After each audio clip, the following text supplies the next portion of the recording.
코스모스 지성과 천상의 하모니 106페이지 만일 누군가가 절대 불변의 행성에 살고 있다면 그가 할 일은 정말 아무것도 없을 것이다. 아예 생각할 필요가 없기 때문이다. 그런 세계에서는 과학하려는 마음이 일지 않을 것이다. 반대로 또 하나의 극단인 아무것도 예측할 수 없는 세상을 상상할 수 있다. 변화가 지극히 무작위적이거나 지나치게 복잡해서 생각해봤자 별 수 없는 처지라면 그런 세상 역시 과학이 존재하지 않을 것이다. 그러나 우리가 사는 세상은 이 두 극단의 중간 어디쯤엔가 있다. 사물의 변화가 있되 그 변화는 어떤 패턴이나 규칙을 따른다. 흔히들 만물의 변화는 자연의 법칙을 따른다고 한다.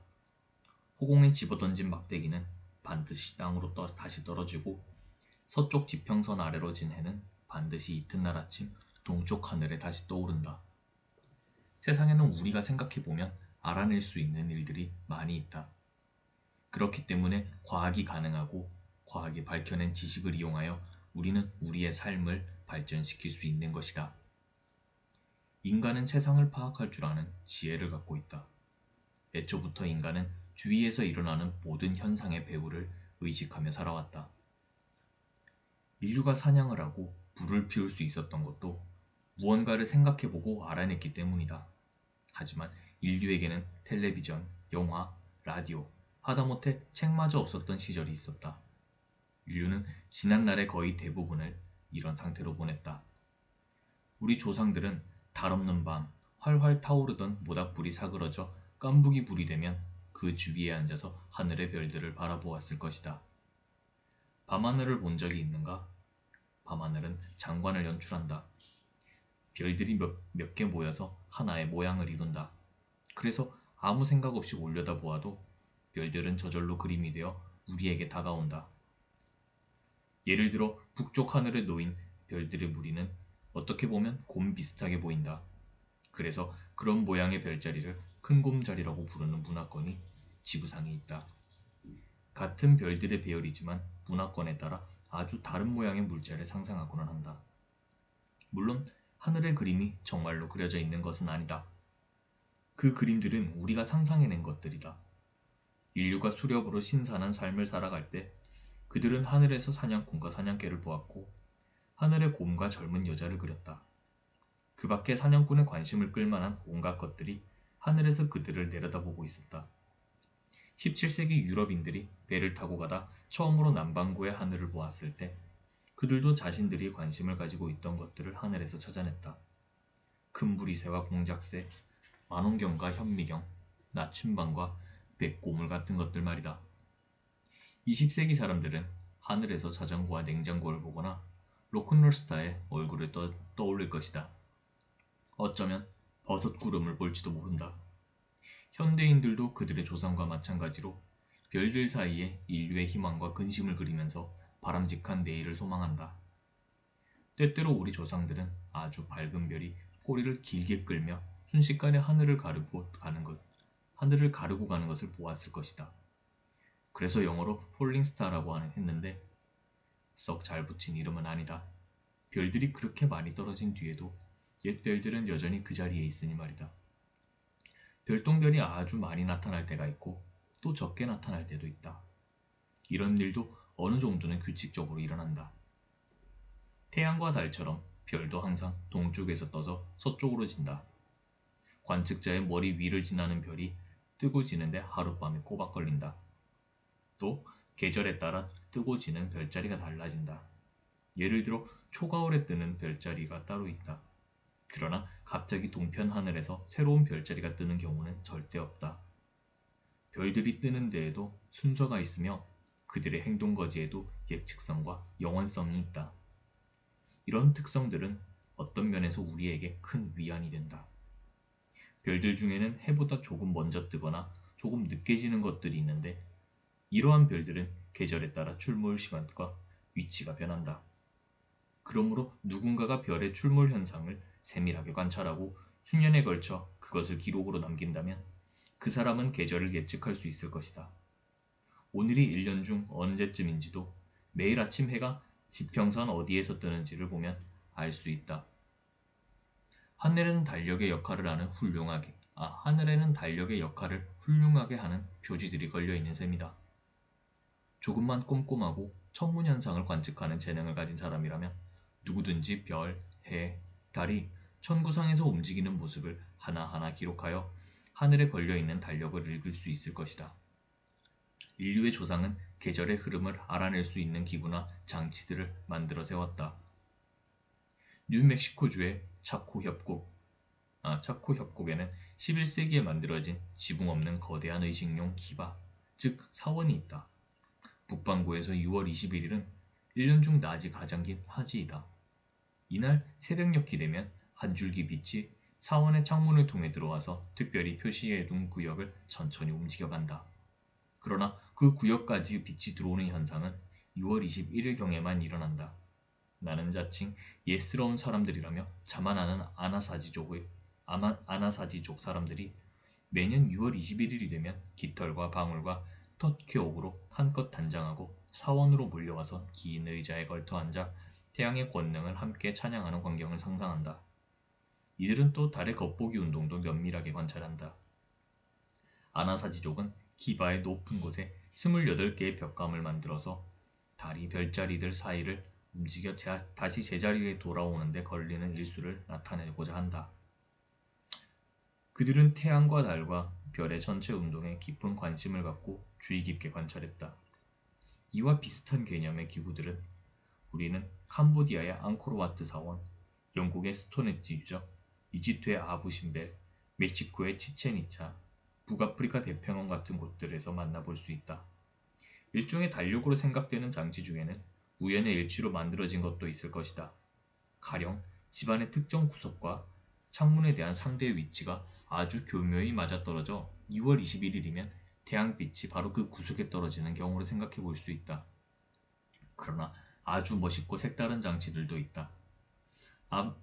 아메리카 남서부에 가면 반듯하게 수직으로 세워진 석판 3개를 볼 수 있다. 이 석조물이 여기에 세워진 시기가 지금으로부터 약 1000년 전인 것으로 밝혀졌다. 돌판에는 은하와 비슷한 모양의 소용돌이가 하나 새겨져 있다. 하지인 6월 21일이면 햇살이 2개의 돌판 사이를 칼날처럼 비집고 들어와서 이 소용돌이를 반으로 갈라놓는다.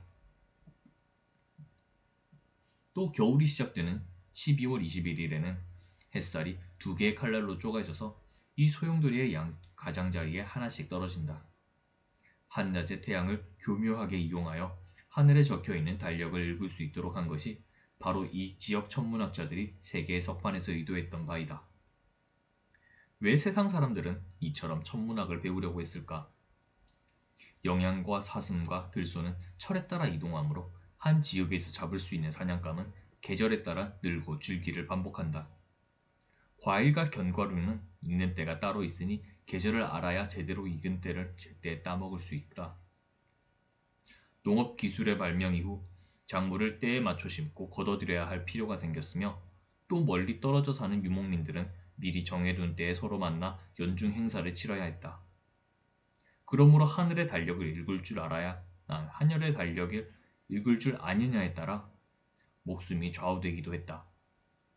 새 달이 되면 초승달이 다시 나타나고 개기일식 뒤에 태양이 다시 나타나며 밤사이 모습을 감춰 걱정스럽던 태양이 아침이면 다시 나타나는 현상 등은 세계 각지의 사람들이 항시 눈여겨 관찰한 자연의 충직한 순환이었다.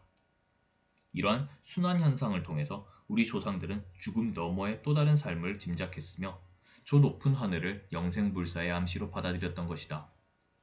오늘도 바람은 남아메리카 서부 계곡을 휩쓸고 지나가지만 그것에 귀를 기울여 바람의 속삭임을 듣는 자는 이제 우리밖에 없게 된다. 우리와 같이 생각할 줄 알았던 남자와 여자들이 우리보다 앞서 4만여 세대를 여기에서 생각하며 살다가 어디론가 사라졌기 때문이다. 오늘날 우리는 그들에 대해서 아는 바가 거의 없다. 하지만 오늘의 우리 문명이 알게 모르게 그들이 이룩했던 문명에 의존하고 있음을 부인할 수 없는 현실로 남아있다. 세대가 바뀔 때마다 사람들은 자신들의 조상으로부터 많은 것을 배워왔다.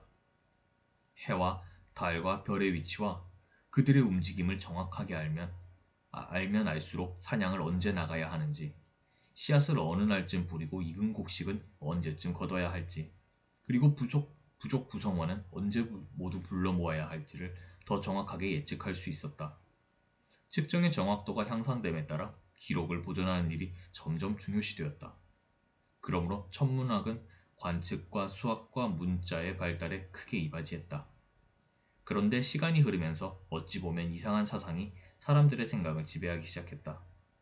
지금껏 대체적으로 경험 법칙에 의존하던 과학의 영역을 신비주의와 미신이 치고 들어온 것이다. 해와 별은 계절, 식량, 기후를 다스리고 달은 바다의 조수간만과 여러 동물의 생활 주기, 그리고 인간의 월경 주기를 다스린다고 생각했다. 자선의 번성에 목말라 하던 종들에게는 월경의 주기성이 아주 중요한 관심사였을 것이다. 하늘에 해, 달, 별 말고 또 다른 종류의 전체가 있는데 사람들은 이것들을 또 돌아다니는 별이라는 뜻에서 통틀어 행성이라고 불렀다. 행성은 또돌이 삶을 영위하던 유목민들에게는 특별한 정감과 친근감으로 다가갔을 것이다. 우리 조상들이 행성이라고 알고 있었던 것은 모두 7개였지만 해와 달을 제외하면 5이 남는다. 행성들은 우리에게 멀리 있는 별들이 이루는 고정된 별자리를 배경으로 움직이는 것처럼 보인다. 여러 달에 걸쳐 행성의 겉보기 운동을 관찰해보면 이 별자리에 들어있던 행성이 저 별자리로 이동하고 가끔은 느릿느릿 공중제비를 넘기도 한다. 사람들은 이러한 하늘의 여러 천체들이 모두 인간의 삶에 심오한 영향을 끼치는 것으로 여겼다. 해와 달은 물론 별 또한 계절의 오고 감을 알려주지 않는가. 그렇다면 행성들도 우리의 삶에 영향을 미치는 것은 당연한 일이 아니겠는가? 점성술은 이렇게 시작되었다. 현대 서구의 세계에서는 점성술 관련 잡지를 어디에서나 쉽게 사볼 수 있다. 예를 들어 신문 판매대에 가면 그렇단다. 그렇지만 천문학 관련 잡지는 찾기가 그리 쉽지 않다. 미국의 거의 모든 신문이 점성술 칼럼을 매일 연재하지만 천문학 칼럼을 한 주에 한 번이라도 연재하는 신문은 찾기 힘들다. 미국에는 천문학자보다 점성술사가 10배 이상 많다. 파티에 내가 과학자인 줄도 모르고 쌍둥이 자리이신가요? 또는 별자리가 어떻게 되지요? 하고 말을 건네는 사람들을 만나곤 한다. 초신성이 폭발할 때 황금이 만들어진다는 이야기를 들으신 적이 있나요? 라든가 화성 탐사선의 예산안이 언제쯤 의회를 통과할까요? 로 이 화제를 여는 사람은 아주 드물다. 점성술에 따르면 사람의 운명은 그가 태어날 때 어느 행성이 어느 별자리에 들어있었는가에 따라 결정된다고 한다. 수천 년 전부터 행성의 움직임이 국왕과 왕조의 제국의 운명을 결정짓는다는 생각이 자리 잡기 시작했다. 점성술사는 행성의 운동을 연구한다. 예를 들자면 지난번에 금성이 염소 자리에 들었을 때 무슨 일이 있었나 보고 기억해둔다. 그러고 나서 이번에도 그런 비슷한 사건이 일어나지 않겠는가를 점치는 것이다. 이것은 아주 미묘한 일이었다.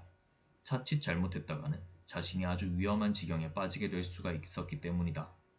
시간이 지남에 따라 점성술사는 국가의 통제를 받게 되었다. 정식 점성술사가 아닌 사람이 함부로 하늘의 뜻을 읽는 일은 중재로 다스리는 나라가 많아졌다. 왜냐하면 현 체제를 전복시키려면 국왕의 몰락을 예언하기만 하면 됐기 때문이다. 중국에서는 황실 점성술사가 틀린 예언을 한 죄로 사형을 당하는 일이 종종 있었다. 실제 사건과 딱 맞아떨어지도록 사건이 벌어진 뒤에 아예 기록을 뜯어고친 경우도 있었다. 그리하여 점성술은 관찰과 수학, 철저한 기록과 엉성한 생각, 그리고 살아남기 위한 거짓말이 묘하게 뒤섞이는 가운데 발달했다. 행성이 국가의 운명을 좌우한다면 바로 내일 내게 일어날 일에도 그 영향을 끼치지 않겠는가? 이런 개인 점성 사상이 이집트의 알렉산드리아에서 싹트기 시작하여 약 2000년 전에 그리스와 로마 문화권으로 퍼져나갔다. 점성술의 역사가 얼마나 긴지는 오늘날 우리가 사용하는 여러 단어의 어원에서 알아볼 수 있다. 재해를 뜻하는 디제스터는 그리스어로 나쁜 별이란 뜻이고 유행성 감기를 뜻하는 인플루엔자는 이탈리아어로 별의 영향을 뜻하는 인플루앙스에서 온 말이고 건배를 뜻하는 마젤루트어브는 히브리어로 좋은 별자리다. 슬라마젤이라는 이디시어는 아군이 끊이지 않고 겹치는 사람을 가리키는데 이 역시 바빌론의 천문학 용어에서 나왔다. 플리니우스의 주장에 따르면 로마에는 시데라티오라고 하여 행성에 얻어맞은 사람들이 있다고 한다. 당시 로마인들은 행성을 죽음의 직접적인 원인으로 여겼던 것이다. 여기에서 고려하다의 뜻인 콩시대를 살펴보는 일도 유익할 것이다. 이 단어는 행성과 함께라는 뜻인데 진지하게 생각할 때에는 반드시 행성을 함께 고려했어야 했나 보다. 영국 런던의 1632년도 사망자 통계 자료도 우리에게 시사하는 바가 크다. 애석하게도 영아와 유아의 병사가 많다는 사실에 우선 눈이 간다. 그리고 빛의 반란이나 임금의 악마같이 희한한 병으로 죽은 사람들도 보인다. 어쨌든 9,535명의 사망자들 중에서 13명이 행성에 맞아 죽었다고 한다. 이것은 암보다도 더 높은 사망률이다.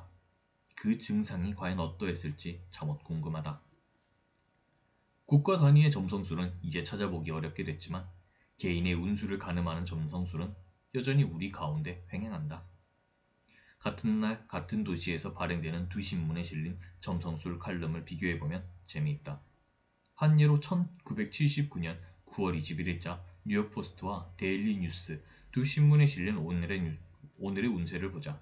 나의 천궁도가 천칭자리라고 가정하자. 천칭자리는 9월 23일과 10월 22일 사이에 태어난 사람들의 별자리다. 뉴욕포스트의 점성술사는 별자리가 천칭자리인 사람에게 타협하면 갈등이 줄어들 것이라고 충고한다. 좋은 말이긴 하지만 너무 모호하다. 데일리 뉴스의 점성술사는 나에게 자신을 더 내세우도록 이라고 조언한다. 조언 내용 역시 좀 모호하면서 앞의 것과는 다르다. 이런 예언은 예언이라기보다 충고다. 무슨 일을 어떻게 하라라는 식이지 무슨 일이 어떻게 일어날 것이다는 아니다. 그리고 일부러 일반적이고 아주 모호한 표현을 써서 누구에게나 적용될 수 있게 한다. 그럼에도 불구하고 이들은 서로 다른 내용의 말을 한다. 대체 무슨 까닭에 이러한 지시나 충고가 아무 거리낌 없이 스포츠 통계나 주식 시세표와 나란히 신문에 실릴 수 있는 것일까? 점성술의 실효성 여부는 쌍둥이의 삶을 조사해보면 금방 알 수 있다. 쌍둥이 중 하나는 낙마사고나 벼락을 맞아서 일찍 죽고 다른 하나는 건강하게 살다가 노년을 맞이했다고 하자. 둘 다 똑같은 장소에서 겨우 몇 분의 시간차로 세상에 나왔으므로 이들이 탄생할 때 지평선 위로 떠오른 행성은 똑같았을 것이다. 점성술이 맞다면 두 쌍둥이의 운명이 어떻게 이리도 다를 수 있겠는가? 게다가 점성술사들끼리도 어느 한 천궁도가 무엇을 뜻하는지를 놓고 그 풀이가 일치하지 않는다. 점성술사들이 내리는 예언을 잘 조사해봤더니 사람의 태어난 시간과 장소만 가지고는 그의 성격이나 미래를 예측하지 못함을 알 수 있었다. 지구라는 행성 위에 있는 국가들의 국기에는 어떤 공통점이 있다. 미국 국기에는 별이 50개가 있고 소련과 이스라엘 국기에는 1개, 미얀마에는 14개, 그레나다와 베네수엘라는 7개, 중국은 5개, 이라크는 3개, 상토메 프린시페는 2개가 있다. 일본, 우루과이, 말라위, 방글라데시, 대만의 국기에는 태양이 하나씩 그려져 있다. 브라질 국기에는 천구가 그려져 있고 오스트레일리아, 서사모아, 뉴질랜드와 파푸아 뉴기니의 국가에는 모두 납십자성이 들어있다. 부탄의 국기에는 지구를 상징하는 용의 여의주가 그려져 있고 캄보디아 국기에는 앙코르와트 천문관측대가 그려져 있다. 인도, 대한민국, 몽골인민공화국의 국기에는 공통적으로 천체 상징물들이 들어있다. 사회주의 국가들 중에는 국기에 별을 쓰는 경우가 특별히 많다. 이슬람 국가들은 초승달을 많이 쓴다. 모든 국기 중 거의 절반 정도의 천문학적 상징물이 들어있는 셈이다. 이것은 문화권을 초월하고 사상을 넘어서 전 세계적으로 볼 수 있는 공통현상이다. 그렇다고 해서 우리 시대에 한정된 현상도 아니다. 기원전 3000년 수메르 사람들이 만든 원통형 도장에도 혁명 이전 중국 도교 신도들의 여러가지 깃발에도 별자리가 그려져 있었다. 저마다 하늘의 힘과 영원 무변함을 현 국가체제에 빗대어 보고 싶었던 것은 아닐까. 인간은 코스모스의 연주를 내고자 안달을 하며 산다. 우리도 그 큰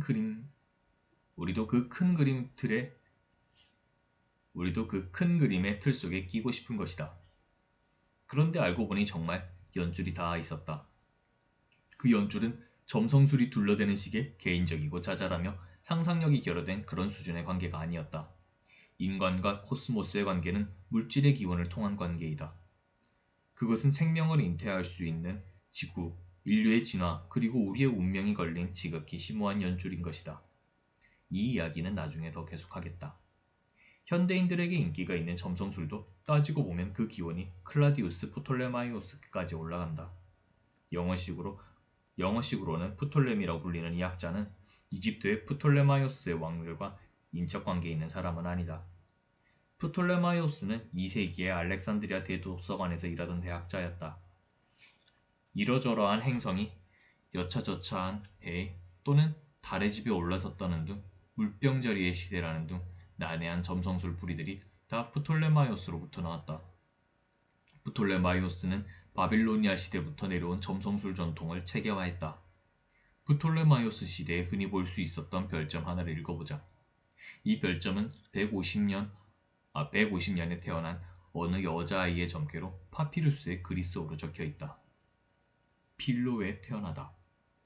안토니우스 카이사르 황제 10년. 파메노스 달 15일과 16일에 걸친 밤 제1시. 해는 물고기 자리에, 목성과 수성은 양자리에, 토성은 개자리에, 화성은 사자 자리에, 금성과 달은 물병 자리에 있었다. 이 아이의 천공도는 염소 자리다. 몇 년 몇 월하고 날짜를 세는 방식은 수백 년이 흐르는 동안 많이 바뀐 데 비해 점성술의 시시콜콜한 표현 방식은 현재까지 그대로 쓰이고 있다.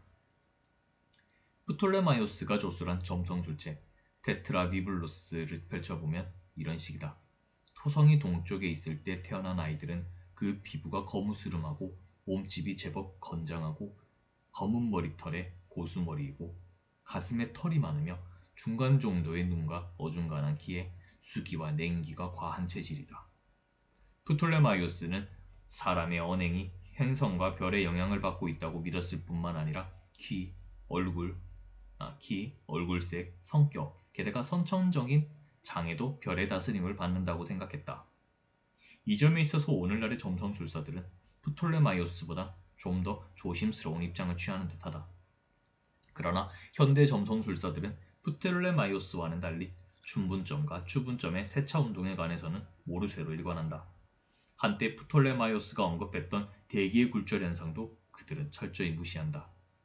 그리고 프톨레마이오스 이후에 발견된 수많은 위성, 행성, 소행성, 해성, 퀘이사, 펄서, 폭바르나, 공생별, 격변 변광성, X선 광원 등도 거들떠보지도 않는다.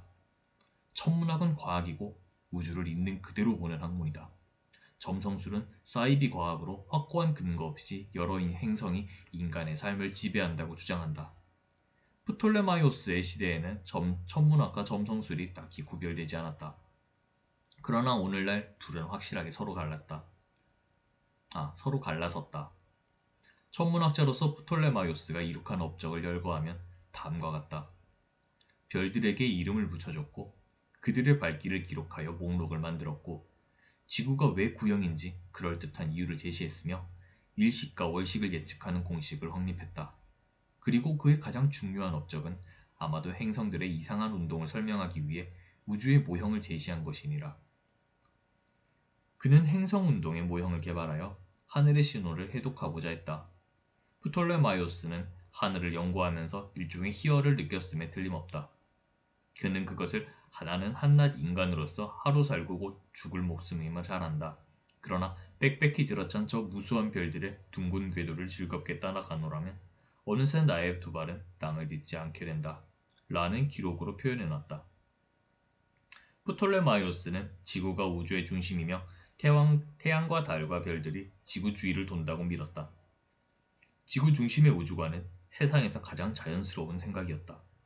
땅은 안정되어 있고 단단하고 고정적인 데 반하여 그 외의 천체들은 매일같이 뜨고 지기를 반복하기 때문이다. 어느 문학관에서나 지구 중심의 우주관이 하나의 보편타당한 자연 진리로 서슴없이 받아들여졌다. 이 시점에서 요하네스 케플러가 남겼다는 기록을 다시 읽어보는 것도 유익할 것이다. 따라서 달리 교육을 받지 않는 한 누구나 지구는 커다란 집과 같다. 그 위를 덮고 있는 둥근 천장이 하늘이고 집과 천장은 고정되어 있다. 천장 안에서 매우 작은 태양이 새가 허공을 누비며 날아다니듯 이 지역에서 저 지역으로 지나가는 것이다. 라고 생각할 수밖에 없다. 그러나 행성의 겉보기 운동에서 볼 수 있는 역행 운동은 어떻게 설명될 수 있을까? 화성의 역행은 프톨레마이오스 시대보다 수천 년 전부터 알려져 있었던 것 같다. 고대 이집트인들이 화성을 가리키는데 여러 이름 중에는 세크데드 FM 캐트라는 표현이 있는데 이것은 거꾸로 가는 자라는 뜻이다. 이것은 거꾸로 가거나 공중제비를 넘는 듯한 화성의 겉보기 운동이 갖는 특성을 의식해서 붙인 이름이 틀림없다. 프톨레마이오스의 행성운동 이론을 재현할 수 있는 기계 모형을 제작할 수 있다. 이미 프톨레마이오스 시대에 그런 모형 장치가 실제로 있었다고 한다. 그러나 문제의 핵심은 행성의 진짜 운동을 밝혀낸 일이었다. 지구 바깥에서 또는 저 높은 하늘에서 행성들을 내려다보았을 때 행성들이 과연 어떤 운동을 하기에 지구 안에서 또는 아래에서 올려다보았을 때 행성들이 이러저러한 겉보기 운동을 하느냐는 것이다.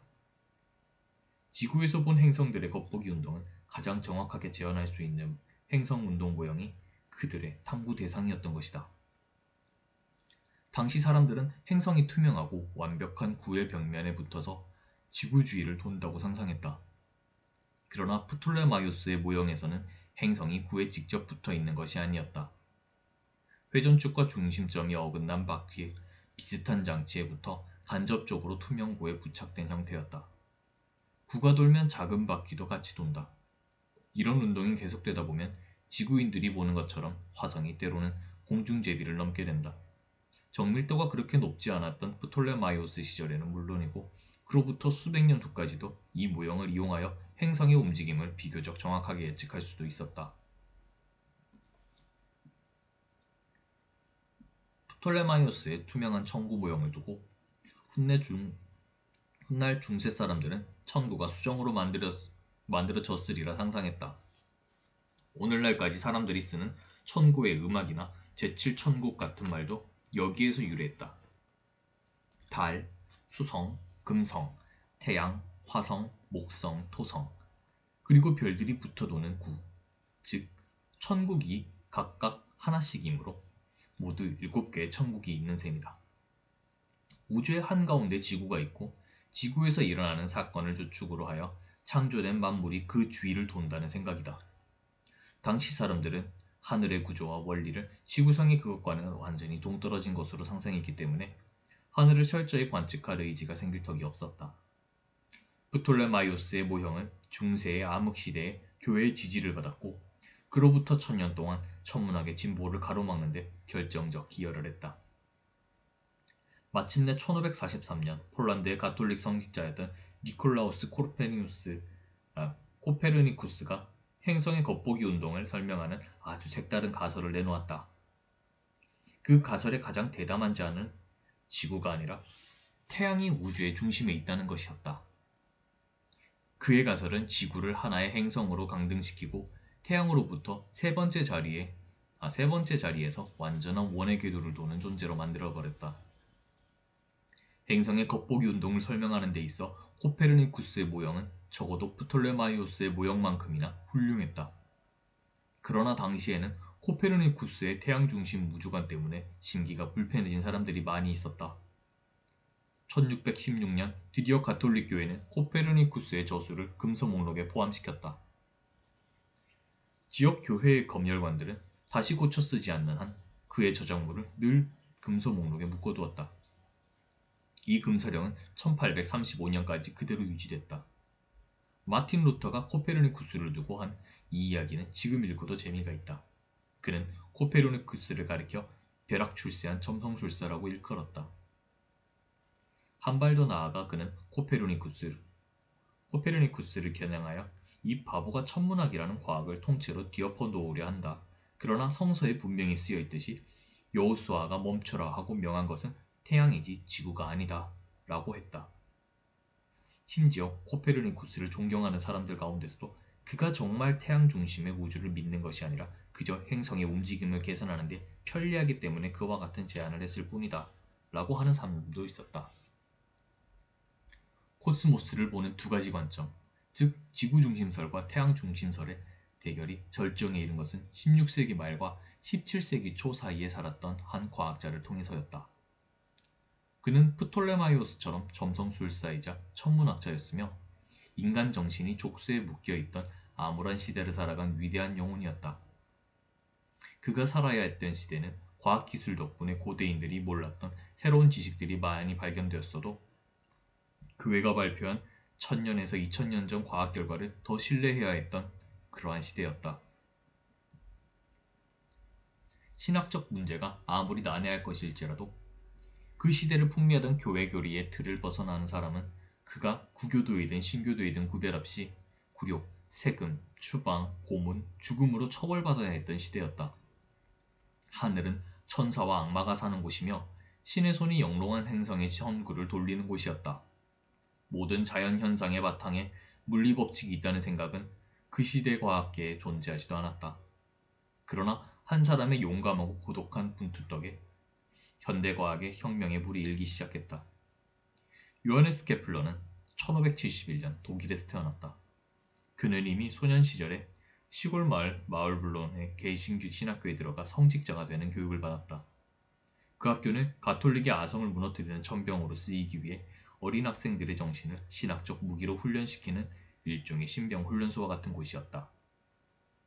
케플러는 고집이 세고 두뇌가 명석했으며 독립심이 무척 강한 소년이었다. 성격이 그러니 황량한 마울브론에서 외로운 인연을 힘겹게 보내야만 했다. 그러는 동안에 남과 어울리는 일이 더욱 적어지고 속마음을 드러내지 않는 사람으로 변해갔다. 그는 신이 보시기에 자신이 얼마나 비천한 존재인가에 대해 온 정신을 쏟고 있었다. 그리고 사람이면 누구나 저지르는 소소한 죄들을 하나하나 수천 가지씩 회개하면서 자신은 영원히 구원받지 못하리라는 절망 속에서 신학교 생활을 했다. 그러나 케플러의 신은 공명정대하고 정의의 구현만을 외치는 분노의 신이 아니라 코스모스를 창조한 권능의 신이었다. 소년의 호기심은 두려움보다 강하여 세상의 종말에 대해 배우고 싶어 했다. 감히 신의 의중을 헤아려 보고자 했던 것이다. 이런 위험한 생각이 처음에는 흘러간 나날의 기억같이 갸냘픈 것이겠지만 어느새 케플러의 일생일대의 목표가 되어 있었다. 한 어린 신학도의 마음속에서 꿈틀대던 오만한 갈망은 장차 틀에 박힌 중세 유럽의 사상체계를 깨트리는 동력이 될 터였다. 고대에 한창 꽃피었던 과학 문명은 교회의 억압 아래 1000년 동안 깊은 침묵에 빠져 있었다. 그러나 중세 후기가 되자 아랍학자들을 통해 보존되었던 고대 과학의 목소리가 희미한 메아리가 되어 유럽의 교과과정 속으로 파고들기 시작했다. 마울브론에서의 신학, 그리스어, 라틴어, 음악, 수학을 공부하던 케플러의 귀에도 그 메아리가 들려왔다. 그는 유클리드 기하학을 배우면서 완전한 형상과 코스모스의 영광을 엿보았다고 생각했다. 케플러는 그때의 심경을 이렇게 적어놓았다. 기하학은 천지창조 이전부터 있었다. 기하학은 신의 뜻과 함께 영원히 공존한다. 기하학은 천지창조의 본보기였다. 기하학은 신 그 자체이다. 신학교에서 케플러는 수학이 주는 기쁨을 즐기며 속세에서 벗어난 생활을 했다. 그럼에도 불구하고 바깥 세계의 불완전함은 그의 성격을 형성하는 데 어느 정도 역할을 했을 것이다. 가뭄, 역병, 사상 간의 무서운 대립 속에서 허덕이던 힘없는 사람들의 고통을 덜어주는 만병통치약은 미신이었다. 많은 사람들의 눈에 오로지 변함없이 보이는 것은 별들 뿐이었다. 그래서 공포에 질린 유럽인들의 집안들과 선술집에서는 고대의 점성술이 번성했다. 케플러는 평생 점성술에 대해 애매한 태도를 보였다. 하지만 그는 일상생활에서 만나게 되는 혼돈 안에 어떤 규범이나 법칙이 숨어 있을지도 모른다고 생각했다. 이 세상이 신의 창조물이라면 세상을 좀 더 자세히 들여다보아야 하지 않겠는가? 지상의 모든 피조물들은 신의 마음속에 있는 조화를 드러내는 것이 아닐까. 자연이라는 제목의 책이 케플러라는 단 한 명의 독자에게 나타나기까지 1000년의 세월을 기다려야 했던 것이다. 1589년 케플러는 성직 공부를 더하기 위해 마울브룬을 떠나 튜빙겐으로 갔다. 튜빙겐 대학교에서 케플러는 사고의 자유와 해방을 만끽할 수 있었다. 케플러를 맞이한 것은 그 시대의 가장 약동적인 지식에 도도한 흐름이었고 그의 천재성은 즉시 교수들의 눈에 띄었다. 그중 한 교수가 코페르니쿠스의 가설에 내포된 위험한 진리를 케플러에게 알려주었다. 태양 중심의 우주관은 케플러의 종교관과 공명하였기에 그는 이 가설을 뜨거운 가슴으로 받아들였다. 태양은 신의 상징이었다. 만물은 그 주위를 돌아 마땅했다. 공부를 끝내고 목사 임명을 받기 전에 그에게 썩 좋은 세속 직장이 하나 나타났다. 자신이 성직에 맞지 않는다는 것을 알고 있었던 탓인지 케플러는 그 자리를 선뜻 받아들였다. 그는 오스트리아의 그라츠로 가서 목사 대신 중등교역의 수학교사가 되었다. 얼마 후 그는 천문과 기상현상에 관한 책력을 제작하여 별점을 치기 시작했다. 신께서 모든 동물에게 스스로 살아갈 수 있는 방도를 마련해 주셨듯이 천문학자에게는 점성하게 길을 열어주셨다. 그가 남긴 문장이었다. 케플러는 명석한 사고력의 소유자이자 화려한 문체의 명료한 글을 쓸 줄 아는 문장가였지만 훌륭한 교사는 아니었다. 말할 입속에서 옹알거리는 데다가 주제를 벗어나 곁길로 빠지기 일쑤였다. 도무지 무슨 소리를 하는지 영 알아들을 수 없는 경우도 간간히 있었다. 그라츠에서의 첫 해에는 그래도 대여섯 남짓한 학생들이 수강했지만 다음해에는 수강생이 한 명도 없었다. 케플러가 수업에 집중할 수 없었던 이유는 연상과 사색이 그의 머릿속에서 끊임없이 아우성됐기 때문이다. 어느 화창한 여름날이었다. 그날도 말 못하게 지루한 강의를 하던 중이었으니라. 갑자기 멋진 아이디어가 케플러의 머리를 번뜩 스치고 지나갔다. 천문학의 역사가 결정적으로 바뀌는 순간이었다. 어쩌면 케플러는 하던 말을 뚝 멈추고 잠시 멍하니 서 있었을지도 모른다. 그러나 내가 미루어 생각하건대 그 자리에 있던 학생들은 지루한 강의가 끝나기만을 고대하며 그 역사적인 순간을 감지하지 못했을 것이다. 케플러 시대에 알려진 행성은 지구를 포함하여 모두 6개뿐이었다. 수성, 금성, 지구, 화성, 목성과 토성이 전부였다. 케플러는 행성들이 왜 하필 6개뿐이어야 하는가 하고 깊이 고민했다. 20개면 어떻고 또 100개라면 어떻단 말인가. 행성들은 왜 코페르니쿠스가 알아낸 그 간격들을 유지하며 궤도를 도는가. 그 누구도 이런 질문을 일찍이 던져본 적이 없었다. 케플러는 태양계 구조의 근본을 묻고 있었던 것이다. 그는 행성 사이의 간격이 정다면체의 수학적 특성과 연관돼 있으리라고 추측했다. 추측의 배경에는 정다면체의 종류 역시 유한하다는 사실이 크게 작용했을 것이다. 정다각형을 면으로 해서 만들 수 있는 정다면체는 소위 플라톤의 입체라고 알려진 5가지밖에 없다. 피타고라스 이후 플라톤의 입체는 그리스 수학자들에게 이미 널리 알려져 있었다. 케플러는 가능한 정다면체의 가지수와 행성의 수 사이에 모종의 연관이 있으리라 생각했다. 그리고 행성이 6개밖에 없는 까닭은 가능한 정다면체가 5가지뿐이라는 결론을 내렸다. 정다면체는 다른 정다면체 안에 꼭 맞게 들어갈 수 있다. 정다면체들의 이러한 관계가 태양과 행성 사이의 거리를 결정한다면 완전한 형상인 정다면체를 통해서 행성의 상대 배치에 숨겨진 근본 원리를 파악할 수 있게 된다. 케플러는 행성의 6개 구를 유지해주는 하나의 투명 구조물을 플라톤의 정다면체에서 찾아냈다고 확신했다. 그는 자신의 생각을 코스모스의 신비라고 불렀다. 플라톤의 입체와 행성 간의 거리의 연관성은 단 하나의 중대한 사실을 설명한다고 그는 굳게 믿었다. 그것은 신의 손이었다. 그에게 창조주의 손은 바로 기하학자의 손이었던 것이다. 스스로를 죄 많은 사람으로 여기던 케플러는 자신이 어쩌다 신의 선택을 받게 되어 위대한 발견을 할 수 있게 됐는지 놀라워했다. 그는 이 발견의 의미를 더욱 심화시키기 위해 비르텐베르크 공작에게 재정 지원을 요청하는 연구 제안서를 제출했다. 케플러는 그 제안서에 내접된 정다면체 5개의 3차원 모형을 제작함으로써 다른 이들도 그 거룩한 기하학의 아름다움을 엿볼 수 있도록 하겠다는 포부를 밝히고 있다. 그는 모형을 은과 보석으로 만들어 이를테면 공작의 잔으로도 쓸 수 있게 제작할 수 있음을 덧붙였다. 연구 제안서는 값싸게 종이로 먼저 만들어 보이는 것이 어떻겠냐는 친절한 충고와 함께 퇴짜를 맞았다. 케플러는 즉시 모형 제작에 들어갔다. 이 발견 덕분에 내가 느낀 환희를 나는 도저히 말로 표현할 수 없다. 나는 아무리 어려운 계산도 마다하지 않았다.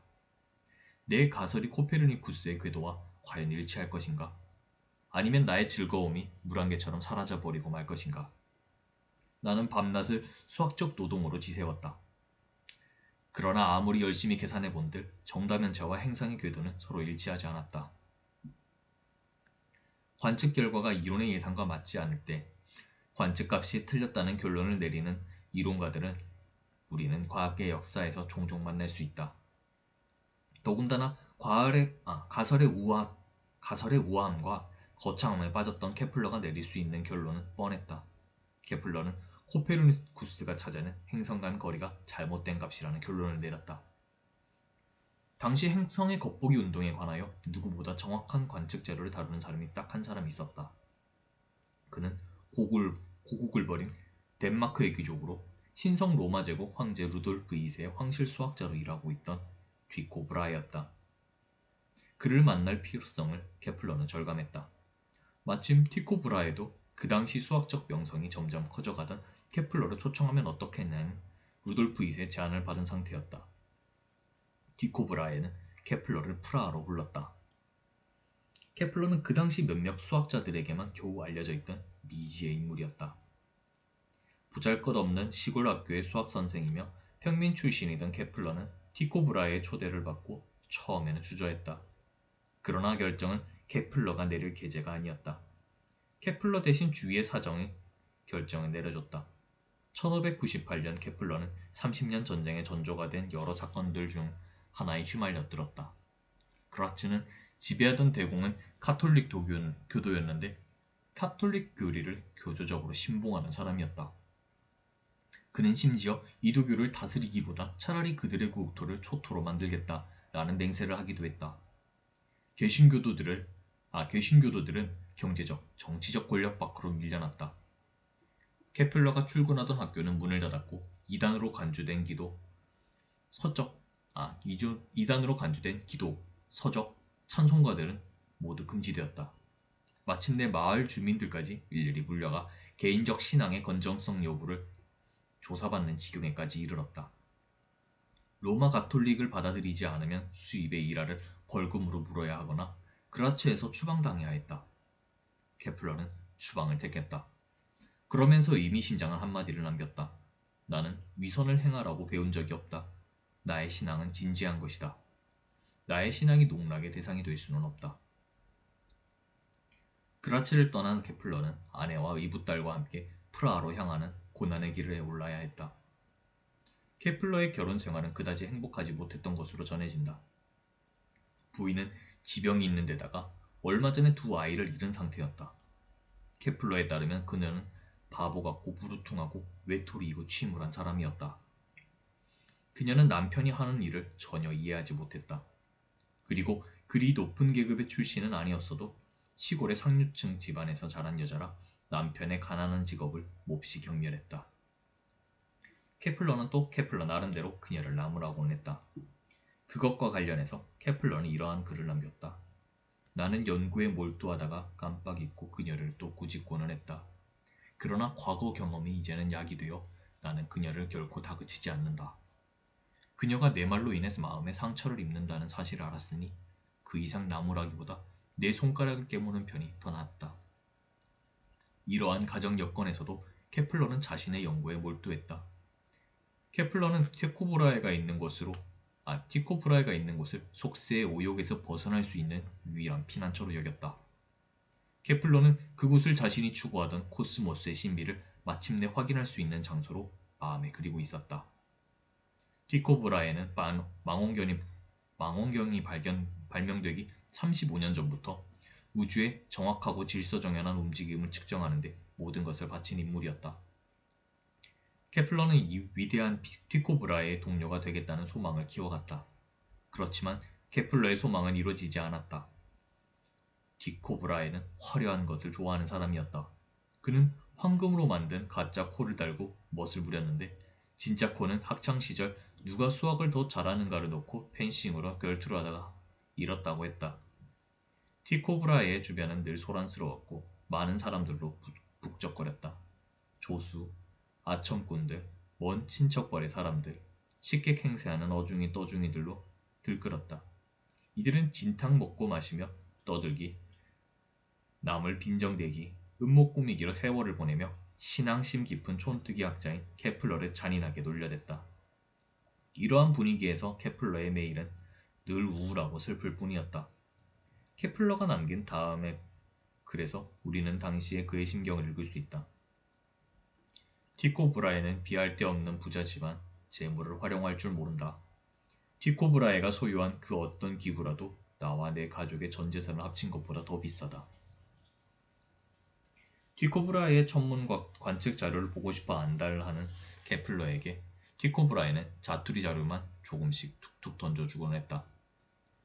티코 브라에는 나에게 그가 경험한 바를 나눌 기회를 전혀 허락하지 않는다. 식사 도중에 그리고 이 작업과 저 작업 사이사이에 그것도 지나가는 말처럼 오늘은 이 행성의 원지점에 대해서 몇 마디, 내일은 저 행성의 승하교점에 대하여 몇 마디를 언급하고 할 뿐이었다. 티코의 수중에는 최고 수준의 관측 자료가 있다. 그리고 작업을 함께하는 협력자들도 많다. 이제 그에게 이 모든 것을 적재적소에 가져다 쓸 유능한 건축가만 필요할 뿐이다. 티코 브라에는 당대 최고의 기량을 자랑하는 관측의 귀재였고 케플러는 최고의 제1의 이론가였다. 두 사람은 정확하고 이치에 맞는 새로운 우주관이 곧 탄생하리라는 것을 알고 있었다. 관측과 이론을 아우르는 우주 모형의 출현을 그 당시 누구나 고대하고 있었던 것이다. 그렇지만 그것이 두 사람 중 한 사람의 힘만으로는 결코 달성될 수 없다는 사실 또한 잘 알고 있었다. 그러나 평생 애써 모은 자료를 이 새파랗게 젊은 잠재적 경쟁자에게 여기 있다, 너 가져라 하는 식으로 그냥 넘겨줄 티코 브라에가 아니었다. 케플러와 협력하여 어떤 결과를 얻으면 공동 저자로 발표할 수도 있을 텐데 웬일인지 티코 브라에는 이것을 받아들일 수 없다고 생각했다. 이론과 관측의 협동의 산물인 현대과학이 두 사람의 상호불신이 쌓은 벼랑 끝에서 태어나지 못하고 떨어질 듯 말 듯 하고 있었다. 티코 브라에는 케플러를 만나고부터 18개월밖에 더 살지 못했는데 그동안 이 둘은 다투고 화해하기를 밥 먹듯이 되풀이했다. 티코 브라에는 로젠버그 남작이 베푼 만찬에서 포도주를 너무 많이 마신 뒤 자신의 건강을 염려하기보다 예의를 차리느라 남작 앞에 잠시 뜨지도 못하고 급한 용무를 지나치게 오래 참다가 방광염에 걸렸다고 한다. 그렇게 해서 얻은 방광염은 음식과 음주를 자제하라는 충고를 고집스레 듣지 않는 바람에 더 악화됐다. 그러나 티코 브라에는 숨을 거두기 전에 자신의 관측 자료를 케플러에게 물려준다고 유언했다. 그리고 마지막 밤은 가벼운 혼수 상태에서 시를 짓는 사람처럼 다음에 독백을 되풀이했다. 내 삶이 헛되이 되지 않게 하소서. 내 삶이 내가 헛된 삶을 살았다고 하지 않게 하소서. 티코 브라에가 죽은 뒤 케플러는 황실수학자의 자리를 물려받았고 완강하게 발뺌 많은 티코 브라의 친지들로부터 간신히 그의 관측 자료를 얻어냈다.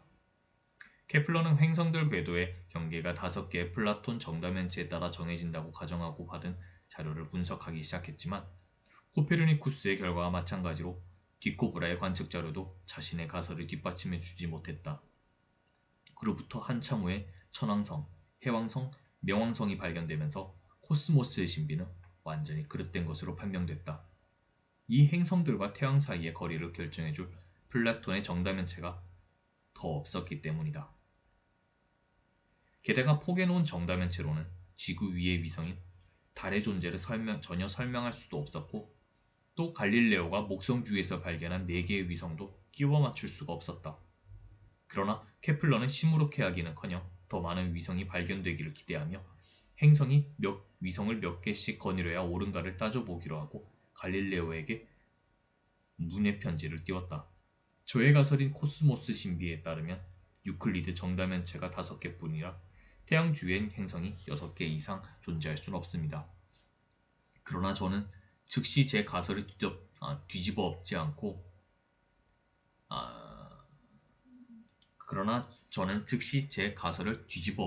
도 행성의 수를 늘릴 수 있는지 생각해 보았습니다. 확실히 목성의 주위를 도는 위성이 4개 있다고들 합니다. 그래서 저 역시 망원경이 있었으면 합니다. 당신이 틀림없이 더 발견하게 될 행성을 저 역시 볼 수 있었으면 하는 마음에서입니다. 각각의 비율을 맞춰보아 화성 주변에 2개, 토성에는 6개 내지 8개, 그리고 수성과 금성에 있다면 1개씩 있지 않을까 짐작해 봅니다. 실제로 화성은 2개의 작은 달을 거느린다.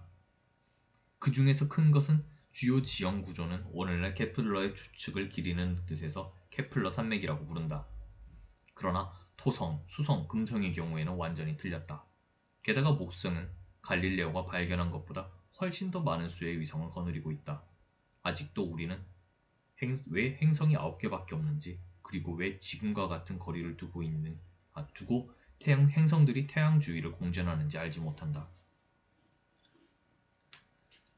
멀리 있는 별들을 배경으로 하여 화성과 다른 행성들이 천구에 그리는 겉보기 운동을 티코 브라에는 여러 해에 걸쳐서 자세히 관측했다. 이 자료들을 망원경이 발견되기 수십여 년 전부터 모아진 것으로 당시로서는 가장 정밀한 관측 결과였다.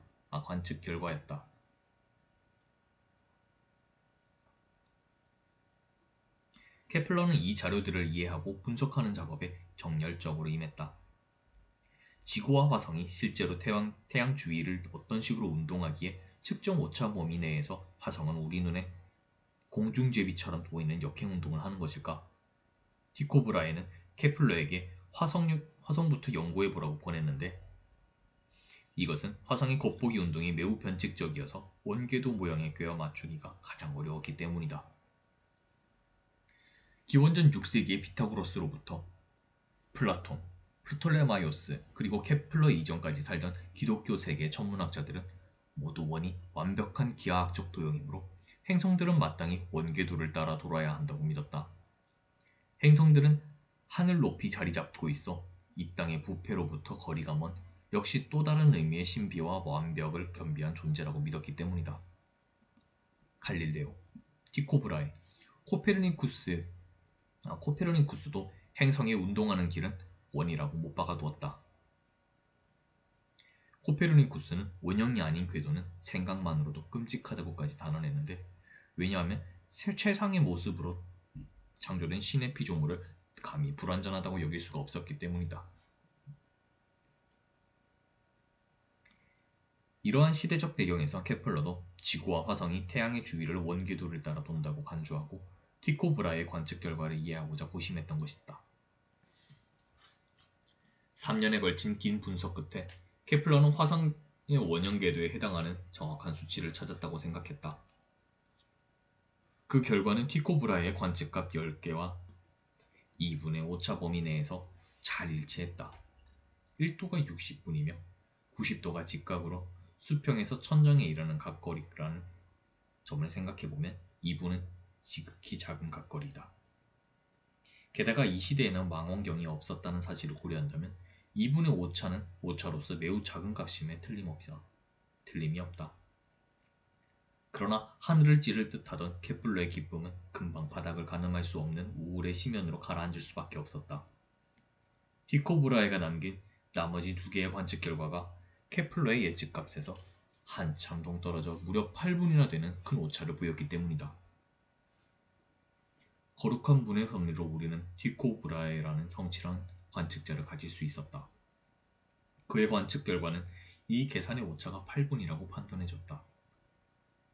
하늘이 주시는 선물은 감사히 받아들여야 마땅하거늘 내가 8분의 5차를 모른 채 할 수 있었다면 나는 내 가설을 땜질하는 식으로 적당히 고쳤을 수도 있다. 그러나 그것은 무시될 수 없는 성질의 오차였다. 바로 이 8분이 천문학의 완전 교육으로 이르는 새로운 길을 내게 가르쳐줬던 것이다. 원궤도와 실제 궤도를 분간하는 일은 우선 측정값이 정확해야 가능했고 비록 자신의 이론과 일치하지 않았더라도 그 측정값을 과감하게 수용하는 용기가 없었다면 불가능했다. 어디나 조화로운 비율이 장식처럼 박혀 빛나는 이호주의지만 그러한 조화의 비율도 경험적 사실에 반드시 부합해야 한다. 케플러는 여기서 원궤도에 대한 미련을 버릴 수밖에 없었다. 그것은 신성한 기하학에 대한 그의 신앙을 뒤흔들어 놓았다. 그는 영혼에 가해진 충격을 감수해야만 했다. 케플러는 천문학이라는 마국간에서 원형과 나선형을 쓸어치우자 손수레 한가득 말똥만 남았다고 했다. 원을 길게 늘어뜨린 달걀의 모습을 그는 이렇게 말똥에 비유했던 것이다. 결국 케플러는 원에 대한 동경이 하나의 환상이었음을 깨달았다. 지구도 코페르니쿠스가 말한 대로 과연 하나의 행성이었다. 그리고 케플러가 보기에 지구는 전쟁, 질병, 굶주림과 온갖 불행으로 망가진 확실히 완벽과는 아주 먼 존재였다. 이런 지구로 완벽하다고 믿었다면 나머지 행성들도 완벽에서 멀리 떨어져 있을 수 있다고 생각한 그는 다른 행성들에 대해서 알아보기 시작했다. 이렇게 해서 케플러는 고대 이래 행성이 지구처럼 불완전한 것들로 구성된 물체라고 이야기한 몇 안 되는 인물들 중 한 사람이 되었다. 그리고 만일 행성이 불완전하다면 그 궤도 역시 불완전하지 않겠는가? 케플러는 달걀 모양 곡선을 여러 실험해 보았다. 열심히 계산해 내려가다 산술적 실수를 하기도 하고 몇 달 뒤 자포자기 심정으로 타원의 공식을 이용하여 분석을 다시 시도했다. 그 공식은 알렉산드리아 도서관에서 페르가의 아폴리누스가 처음 만들어낸 식이었다. 결과는 티코브라의 관측값과 완전히 일치했다. 자연의 진리가 나의 겁으로 쫓겨났었지만 인정받고자 하는 겉모습을 바꾸고 슬그머니 뒷문으로 들어왔으니 나야말로 참으로 멍청이었구나. 케플러는 이렇게 해서 화성이 태양 주위를 공전할 때 원궤도가 아니라 타원 궤도를 돈다는 사실을 발견했다. 다른 행성들의 궤도도 타원이긴 하지만 화성의 궤도보다 훨씬 더 원에 가깝다. 티코브라에가 화성이 아니라 예를 들어 금성의 움직임을 연구해보라고 부추겼다면 케플러는 영영 행성의 진짜 궤도 모양을 발견하지 못했을지 모른다. 태양은 타원 궤도의 중심에 위치한 것이 아니라 중심을 조금씩 비껴나간 초점에 자리한다. 행성과 태양 사이의 거리가 가까울수록 행성은 더 빠른 속도로 움직인다. 행성이 태양에서 가장 먼 곳에 이르렀을 때 궤도 속도가 가장 느려진다. 이러한 운동 때문에 행성이 태양을 향해 떨어지는 중이지만 절대로 태양으로 곤두박질하진 않는다. 행성의 운동을 규정한 케플러의 첫 번째 법칙을 간단히 말하면 다음과 같다. 제1법칙. 행성은 타원 궤도를 따라 움직이고 태양은 그 타원의 초점에 있다. 일정한 속도로 원운동을 하는 행성이라면 중심각이 같은 부채꼴의 호 또는 그 운둘레를 도는데 같은 시간이 걸린다. 예를 들어 원운동을 하는 행성이 원운둘레의 3분의 2를 도는데 걸리는 시간은 3분의 2를 도는데 걸리는 시간의 꼭 2배이다. 케플러가 보니 타원 궤도를 도는 행성은 그렇게 움직이지 않았다. 타원 궤도를 따라 움직이는 행성과 태양을 이은 선은 타원 내부에서 부채꼴의 형태를 영역을 쓸고 지나간다. 행성이 태양 가까이에 있을 때 주어진 시간 동안 행성과 태양을 이은 선은 호의 길이가 길어 넓적한 모양의 부채꼴을 그리며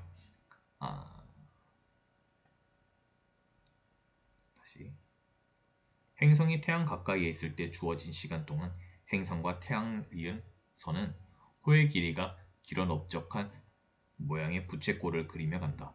그러나 부채꼴의 넓이는 호의 길이만큼 크지는 않은데 이것은 행성이 태양에 가까이 있기 때문이다. 행성이 태양과 멀리 떨어져 있을 때에는 행성과 태양을 이은 선이 역시 같은 시간 동안에 훨씬 짧은 호와 뾰족한 모양의 부채꼴을 그리지만 부채꼴은 더 넓게 펴진다. 행성과 태양 사이의 거리가 멀기 때문이다. 케플러는 궤도가 아무리 심하게 찌그러진 타원이라도 두 넓이가 같다는 사실을 발견했다. 행성이 태양과 멀리 있을 때 길고 뾰족한 부채꼴의 넓이는 행성이 태양과 가까이 있을 때 짧고 넓적한 부채꼴의 넓이와 정확하게 일치했다. 이것이 행성의 운동을 규정한 케플러의 두 번째 법칙이다. 제2법칙. 행성과 태양을 연결하는 동경은 같은 시간 동안 같은 넓이를 휩쓴다.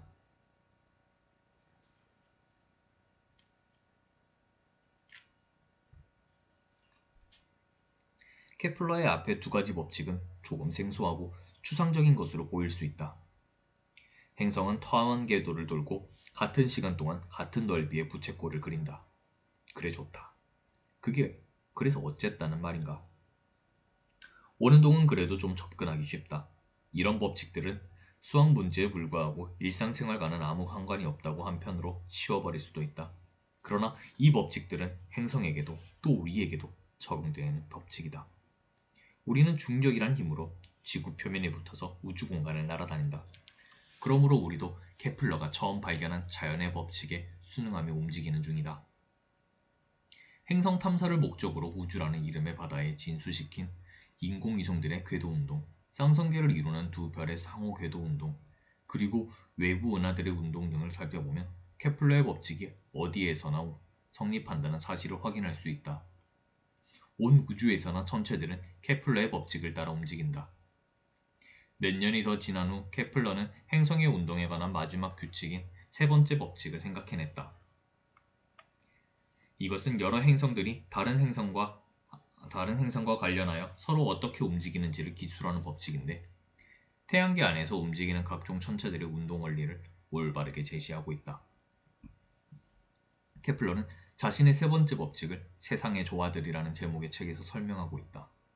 케플러는 조화라는 한마디의 말로 그가 알고 있던 많은 것을 표현하고자 했다.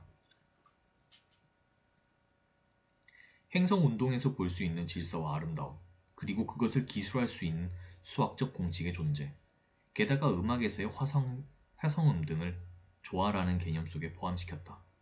사실 음의 조화에 대한 생각은 피타고라스 때부터 우리와 함께 온 개념이었는데 케플러는 음의 높낮이에 행성 간의 거리를 대응시켜 행성구들의 조화, 역시 세상에서 볼 수 있는 다양한 조화의 한 몫을 담당케 했다. 수성이나 화성과 달리 다른 행성들은 원형에 가까운 태도로 돌기 때문에 아무리 그림을 정교하게 그린다고 해도 그 일그러진 정도로 분간하기 무척 어렵다. 우리는 다른 행성들의 움직임을 멀리 떨어진 별자리를 배경 삼아 관측하는데 우리의 관측대가 다름 아닌 움직이는 지구이다. 내행성들은 궤도를 재빨리 돈다. 수성이 영어로 머큐리인데 머큐리는 본래 로마 신화에서 신들의 심부름꾼인 메르큐스를 뜻하니 잽싸게 도는 수성에게 딱 어울리는 이름이다. 금성에서 지구, 화성으로 이어지면서 행성들은 차례대로 점점 느리게 돈다. 신들 중의 왕격인 유피테르의 영어 이름이 주피터의 이름을 딴 목성이나 사투르누스의 이름을 딴 토성 같은 외행성들은 그 이름에 걸맞게 아주 천천히 장중하게 움직인다. 케플러의 세 번째 법칙, 즉 조화의 법칙은 다음과 같다. 제3의 법칙, 행성의 주기를 제곱한 것은 행성과 태양 사이의 평균 거리를 세제곱한 것에 비례한다. 즉, 멀리 떨어져 있는 행성일수록 더 천천히 움직이되 그 관계가 수학 공식 P의 제곱은 A 세제곱을 정확하게 따른다. P는 행성 공전 주기를 1년 단위로 표시한 것이고 A는 태양에서 행성까지의 평균 거리를 천문 단위로 잰 값이다. 천문 단위란 지구와 태양 사이의 평균 거리를 1로 지정한 거리 측정의 단위로서 약 1억 4,960만 킬로미터이다. 예를 들어 목성은 태양에서 5천문 단위 떨어져 있다. 따라서 평균 거리 세제곱은 5의 세제곱은 5 곱하기 5 곱하기 5, 125가 된다. 한편 제곱해서 125가 되는 수는 대략 10일 정도면 그럭저럭 맞는다. 그런데 목성이 태양에 한 바퀴 공전하는데 정말 11년이 걸린다. 이런 식으로 케플러의 세3법칙을 나타내는 위의 공식은 다른 행성들뿐이 아니라 소행성과 해성들의 궤도 운동에도 모두 성립한다. 행성 운동에 관한 케플러의 법칙은 자연 현상으로부터 직접 찾아낸 경험 법칙이었다. 케플러는 법칙을 자연에서 그저 캐낼 수 있었음에 만족하지 않고 한 발 더 나아가 더 근본적인 행성 운동의 원인을 찾고자 노력했다. 태양이 태양계 내 물체들의 운동에 어떤 영향을 미치는가? 행성이 태양에 가까워질수록 공전 운동 속도가 빨라지고 또 멀어질수록 속도가 느려진다. 태양과 그토록 멀리 떨어져 있는 행성들은 자신이 태양에 접근 또는 후퇴하는지를 어떻게 알아내는 것일까? 행성이 태양의 존재를 감지할 수 있는 모종의 방법이 있는 모양이다.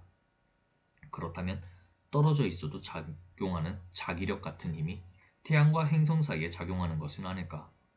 케플러는 행성 운동의 근본 원인이 자기력의 작용과 유사한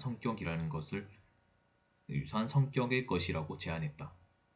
그는 놀랍게도 중력 또는 만류의 인력의 개념을 예견했던 것이다. 여기서 내가 의도하는 바는 천체 작동 기제를 논함에 있어 신이 생명을 부여한 신성한 유기생물보다 태엽이나 추 같은 동인으로 작동하는 시계장치 등의 염두를 두어야 한다는 점을 보여주는 것이다.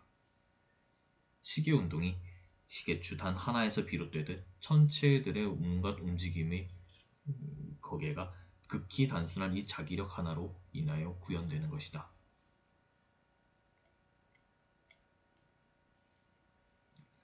물론 자기력은 중력과 다르다. 그러나 케플러의 이 깊은 사유 속에는 세상의 근본을 건드리는 숨막힐 정도로 혁신적인 내용이 담겨 있었다. 그의 생각을 좀 더 깊이 들여다보자 케플러는 지구에 적용되는 측정 가능한 물리 법칙들이 천체들에게도 똑같이 적용된다는 점을 간파했던 것이다. 여기서 측정 가능하다는 것은 정량적으로 기술할 수 있다는 뜻이다. 그의 생각으로 말미암아 인류사에서 최초로 천체의 운동을 설명하는 데 신비주의가 배제되었다. 이제 지구는 코스모스의 중심에서 구석 변방으로 물러나야만 했다. 케플러는 역사의 한 꼭지점에 서서 천문학은 물리학의 일부다 라고 단언했다. 그는 그런 주장을 할 만한 자격을 충분히 갖추고 있었다. 인류사에서 마지막으로 나타난 과학적 점성술사가 우리가 만난 최초의 전체 물리학자였던 것이다. 케플러는 자신의 업적을 겸손하게 내보일 성격의 인물은 아닌지라 다음과 같은 말로써 자신의 발견을 평가했다. 이 소리들은 화음으로 인간은 영혼을 한 시간 안에 연주할 수 있게 되었다.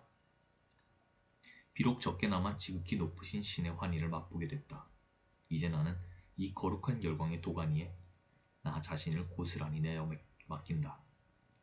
주사위는 이미 던져줬고 나는 펜을 들어 책을 쓴다.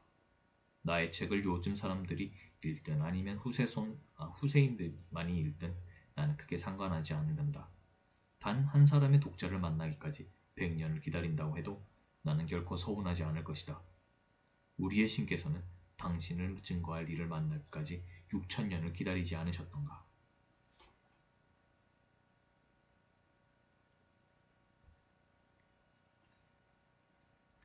케플러가 여기에서 소리들의 화음이라고 한 것은 행성마다 그 움직이는 속도에 따라 대응되는 의미 있다고 생각해서이다. 그는 행성들의 당시 유행했던 라틴 음계인 도레미파솔라시도를 대응시켰다. 행성구들이 이루는 조화 속에서 지구의 음성은 파와 미였다.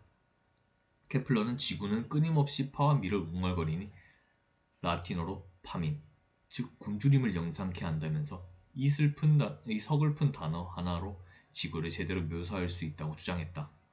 그의 주장에도 일리가 있기는 하다. 케플러가 행성운동의 세 번째 법칙을 발견한 지 정확히 8일째 되던 날 30년 전쟁의 도화선이 된 사건이 프라하에서 일어났다.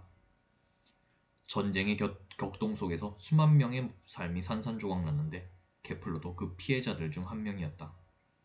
군사들이 옮긴 전염병에 부인과 아들을 잃었고 그를 후원하던 황제는 폐위당했으며 케플러 본인은 교리 문제에 관해 너무 강경하게 개인 주장을 폈다는 이유로 루터파로부터 파문당했다. 케플러는 다시 난민의 신세로 떨어졌다. 구교도와 신교도 양편 모두 입으로는 성스러운 전쟁이라고 떠들어댔지만 실은 영토와 권력에 주렸던 이들이 종교의 광신적 측면을 자신들의 목적에 이용했을 뿐이다. 과거에는 호전적 성격의 군주들이 갖고 있던 전쟁 자원이 바닥나기 시작하면 전쟁도 끝을 보았다. 그러나 당시에는 군대 유지를 위해 조직적 약탈이 자행되었다. 빼앗기는 쪽에 설 수밖에 없었던 유럽의 일반 대중은 쟁기와 낫이 창과 검으로 변하는 꼴을 바라볼 수밖에 없었다. 뜬소문과 인간의 광기가 파도처럼 시골까지 덮쳐 힘없는 자들일수록 더 큰 고통을 겪어야 했다. 그 당시 많은 사람들이 희생양이 되었는데 그 와중에 혼자 사는 늙은 여인들은 마녀 사냥에 걸려들기까지 했다. 케플러의 어머니도 한밤중에 빨래통에 처박혀 끌려갔다. 케플러의 고향 바이리어슈타트라는 작은 도시에서도 1615년부터 1629년까지 매년 서너 명의 여인들이 마녀의 누명을 쓰고 고문당한 뒤 처형됐다. 카타리나 케플러는 심술궂은 노파였다. 말참견으로 지방 권력가의 심기를 건드리기 일쑤였고 수면제를 몰래 팔았고 어쩌면 환각제까지 끼워 팔았던 모양이다. 불쌍한 케플러는 자기 어머니가 잡혀가게 된 때에는 어느 정도 자신의 잘못도 있다고 믿었다. 문제의 발단은 케플러가 최초의 공상과학 소설이라고 할 만한 책을 쓴 데 있었다. 그 책은 대중에게 과학을 설명하고 널리 전파하고자 쓴 것이었다. 제목은 솜니움, 즉 꿈이었다. 꿈은 상상 속의 달 여행을 그린 소설로서 거기에는 우주 여행객들이 달 표면에 서서 달의 하늘에서 아름다운 행성 지구가 천천히 좌전하는 광경을 보는 장면이 나온다. 관점을 바꿔봄으로써 우리는 세상의 작동 원리를 알 수 있었다. 케플러가 살던 시절의 사람들이 지구가 돈다는 생각을 거부했던 첫째 이유는 아무도 그 회전을 느낄 수 없다는 데 있었다. 케플러는 꿈을 통해서 지구의 자전이 가능한 일이고 멋있으며 이해할 수 있는 현상임을 알리려고 했었다. 다수가 그런 길을 걷지 않는 한 나 역시 다수의 편에 서고 싶다. 그 까닭에 나는 가능한 한 많은 이들에게 과학을 설명해 주려고 무진에 쓰는 바이다.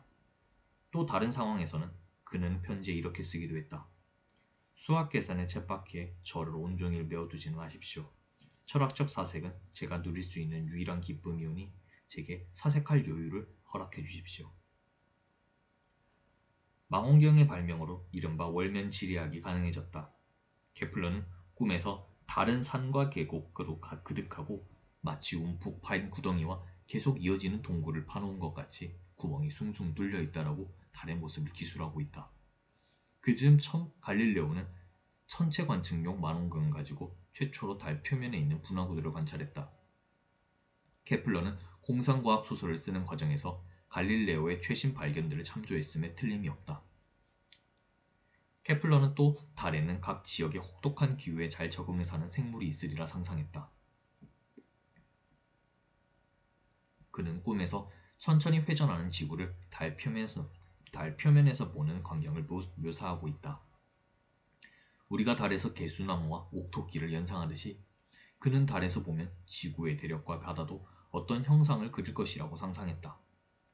지브롤터 해협을 사이에 두고 북아프리카 대륙에 닿을 듯 가까이 있는 남부 스페인의 모양새를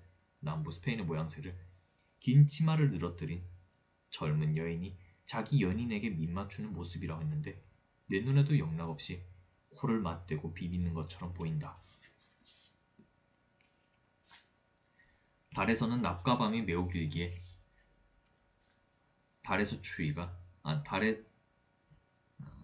달에서는 낮과 밤이 매우 길기에 달에는 추위와 더위가 양극으로 치다르며 일교차가 매우 크다.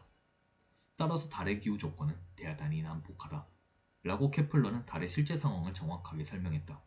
그렇지만 케플러의 달나라 상상이 모두 옳은 것은 아니었다.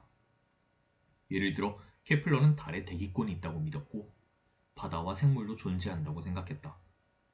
케플러는 달의 운석공을 가리키며 이 때문에 달의 표면이 마마라는 곰보 아이의 얼굴처럼 심하게 얽었다 라고 했는데 그 분화구의 기원에 대한 케플러의 관점이 꽤 흥미롭다. 그가 주장하는 대로 분화구는 솟구쳐 나온 지형이라기보다 움푹 파인 구덩이의 형태이다. 케플러는 자기 스스로 달을 관찰하여 분화구 둘레를 에워싸는 성벽 비슷한 지형과 분화구 중앙에 미죽기 솟은 산봉우리의 존재도 확인할 수 있었다. 그러나 이렇게 일정한 기하학적 형태의 원에서 볼 수 있는 고도의 질서는 오직 지성을 갖춘 생물의 존재로만 그 기원을 설명할 수 있다고 케플러는 추론했다. 그렇지만 거대한 암석이 하늘에서 떨어지면 지면이 국부적으로 폭발하면서 사방팔방으로 물질이 튕겨나가며 거의 완벽한 대칭 구조의 원형 구덩이가 파인다. 달과 여러 고체 행성들에서 볼 수 있는 대다구의 분화구도 실제로는 이렇게 만들어진다.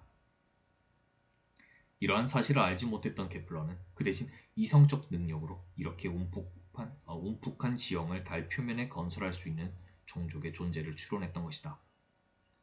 한 발 더 나아가 그는 이 종족은 개체수가 대단히 많아 이 구덩이를 판 무리, 저 구덩이를 건설하는 무리가 따로 있을 것이다 라고 자신의 생각을 피력했다. 그토록 거대한 건설 작업이 불가능하다는 견해를 반박하기 위해 케플러는 이집트의 피라미드와 중국의 만리장성을 구체적인 반증 사례로 들었다. 피라미드와 만리장성이 실은 오늘날 지구를 선회하는 인공위성에서 식별할 수 있는 지구의 유일한 거대 지형 지물이긴 하다. 기하학적 질서의 배후에서 지적 생물의 존재를 가늠할 수 있다는 생각은 평생 동안 케플러의 정신세계를 지배한 중심 사상이었다. 달의 분화구에 대한 케플러의 주장은 훗날 화성의 운하 논쟁으로 이어진다. 외계에서 생명을 탐색하려는 시도가 망원경의 발명과 함께 시작됐다는 것, 그리고 당대 최고의 이론가에서 비롯됐다는 점도 현대를 사는 우리가 꼭 한번 짚고 넘어가야 할 문제이다. 그의 작품 꿈은 부분적으로 자전적인 내용을 담고 있다. 예를 들어 주인공은 티코 브라이를 찾아간다. 또 그에게 약장사를 하는 부모가 있다. 주인공의 어머니는 혼령과 악마들과 어울려 지냈는데 결국 그 악령들 중 하나가 주인공에게 달나라로 여행할 수단을 제공한다. 케플러는 비록 오감으로 인지 가능한 세계에 전혀 존재할 수 없는 것이라도 우리에게 그런 것을 상상할 수 있는 자유가 반드시 주어져야 한다고 주장했다. 꿈을 잃는 현대인이라면 누구나 케플러의 주장에 동의할 수 있을 것이며 그를 충분히 이해할 수 있을 것이다. 그렇지만 케플러와 동시대에 살았던 사람들은 그의 주장을 받아들이기는 매우 어려웠다. 또 30년 전쟁 당시 공상과학 소설이라는 장르는 매우 생소한 것이었다. 그러므로 케플러의 책은 그의 어머니가 마녀라는 증거물로 채용됐던 것이다. 케플러는 자신도 여러 가지 개인적 문제로 심각한 상황에 처해 있었지만 서둘러 뷰텐베르크로 달려갔다. 갈릴레오가 가톨릭 감옥에 갇혔을 때와 마찬가지로 74세 그의 노모도 사슬에 묶여 개신교의 감옥에 갇힌 채 고문의 위협을 받고 있었다. 마녀 누명을 쓰게 된 여러 가지 이유 중 하나는 그의 모친이 주문을 외워 뷰르텐베르크 주민들을 크고 작은 병에 걸리게 했다는 것이었다. 과학자라면 누구나 그랬겠지만 케플러도 주민들의 걸린 질병 등의 현상을 설명할 수 있는 자연적인 원인을 찾으려고 동분서주했다. 그의 조사와 연구는 성공적이었다. 케플러의 전 생애가 그러했듯이 이 경우에도 우리는 미신과 싸워 이기는 한 위대한 이성의 승리를 목격하게 된다. 케플러의 모친은 추방당했고 만일 뷰르텐베르크로 돌아올 경우 사형에 처해질 것이란 관대한 판결을 받았다. 그리고 케플러의 열성적인 변호의 덕분인지 뷰르텐베르크 공작은 미미한 증거를 가지고 마녀 재판을 여는 일을 금지시켰다. 전쟁의 북새통에서 케플러는 재정 지원처를 거의 모두 상실했다. 그의 말년은 돈을 빌고 후원자를 구하러 다니는 동동걸음으로 채워졌다. 전에 루돌프 2세에게 했던 것처럼 그는 바렌슈타인 대공을 위해 별점을 쳐주었고 바렌슈타인 대공이 지배하는 슐레지엔 지방의 한 마을인 사간에서 생애 마지막 나날을 보냈다. 케플러가 스스로 지은 비문을 읽어보자. 어제는 하늘을 날더니 오늘 나는 어둠을 재고 있다. 나는 뜻을 하늘로 뻗쳤지만 육신은 땅에 남는구나. 그러나 30년 전쟁으로 그의 묘마저 사라졌다. 오늘날 케플러 묘비가 다시 세워진다면 그의 과학적 용기를 기리는 뜻에서 이런 문장을 새겨넣으면 어떨까? 그는 마음에 드는 환상보다 냉혹한 현실의 진리를 선택한 사람이었다. 요하네스 케플러는 미래의 하늘에는 천상의 바람을 잘 탈 수 있는 돛담배들이 날아다니고 우주 공간은 우주의 광막함을 두려워하지 않는 탐험가들로 그득할 것이라 했다. 우주 탐사선이 광대한 우주를 가로질러 외계로 달려갈 때 사람이고 기계고 가릴 것 없이 그들에게는 확고한 확고부동한 이정표가 하나 있었다. 그것은 케플러가 밝혀낸 행성운동에 관한 세 가지 법칙이다. 그는 평생에 걸친 수고로 그의 발견에 환희를 맛보았고 우리는 우주의 이정표를 얻었다. 요하네스 케플러가 자신의 일생을 바쳐 추구한 목표는 행성의 움직임을 이해하고 천상 세계의 조화를 밝히는 것이었다. 이러한 목표는 그가 죽고 36년이 지난 후에 결국 결실을 맺게 됐다. 그것은 아이작 뉴턴의 연구를 통해서였다. 뉴턴은 체중 미달의 미숙아로 1642년 크리스마스에 태어났다. 훗날 그의 모친이 뉴턴에게 들려준 이야기에 따르면 출생 당시 뉴턴은 쿼트들이 컵에 넣어도 될 정도로 작았다고 한다. 일생 동안 병약했고 스스로를 부모로부터 버림받은 자식이라 생각했고 걸핏하면 남과 다투었으며 성격이 비사교적인 데다가 죽는 날까지 독신으로 살았던 아이작 뉴턴이었지만 그는 아마도 인류 역사상 제일 가는 과학의 천재였을 것이다. 뉴턴은 이미 젊은 시절부터 비현실적인 문제를 고민하지 않고는 못 참아 했다. 예를 들어 빛이 물질인가 아니면 현상인가 또는 인력이 어떻게 진공을 가로질러 작용할 수 있는가 같은 문제를 가지고 고민했다. 진작부터 뉴턴은 삼위일체라는 기독교의 통상적 가르침이 성경의 오독에서 비롯된 것이라고 단정했다. 그의 전기작가 존 메이더스 케인스는 이렇게 썼다. 뉴턴은 마이모니데스 학파의 유대교적 유일신론자라고 할 수 있다. 그가 이와 같은 신념에 도달한 것은 이른바 합리주의적 또는 회의주의적 사고를 거쳐서가 아니라 전부 권위 있다는 고대 문헌들의 해석을 통해서였다.